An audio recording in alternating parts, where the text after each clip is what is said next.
Hi guys, good afternoon and good morning. Ito, nagbabalik tayo sa ating pagpa-vlog at medyo matagal-tagal tayong hindi nakapag-upload.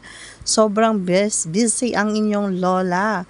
So yan, medyo pinapakita ko lang to kasi nag-aaral din kasi ako sa ngayon at pinakita ko lang to para magkaroon kayo ng idea kung anong pinagka-busyhan ko at hindi na ako nakapag-upload. Pasensya na, sobrang busy talaga, hindi kinakaya ang oras.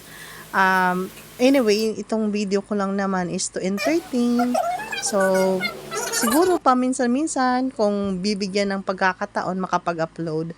So, ayan, meron kaming sa isang subject namin, nagkaroon kami ng humanitarian at naisipan ko ang gawin namin is to give food sa mga tricycle driver, mga workers, yung mga nagtitinda lang sa kalsada na naaarawan. So, sabi ko, yun ang bibigyan namin ng pagkain.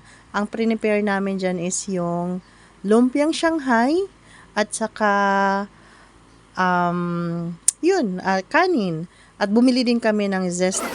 Basta mga drinks siya na pang pantulak. Binigyan namin ng mga construction worker. So nakakatuwa lang kahit nakakapagod. Na-enjoy naman namin. Minsan din kasi may mga blessings din naman tayong tatanggap, kumbaga. Share din natin yan.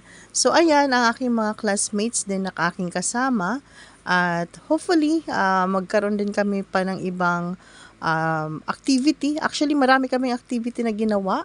At yun pala. At nangungumusta rin ako sa inyo. At sana patuloy nyo kaming suportahan kahit medyo matagal-tagal ang uploading ng aming video. At sana nasa mabuti kayong kalagayan. At yun, laban lang din sa buhay. Always. Ganun talaga. At magsumikap. Same din naman sa akin. At medyo okay din naman sa work. Nakakatuwa lang. Medyo nagkaroon tayo ng another opportunity sa work. Yun lang guys. Konting kwentuhan lang.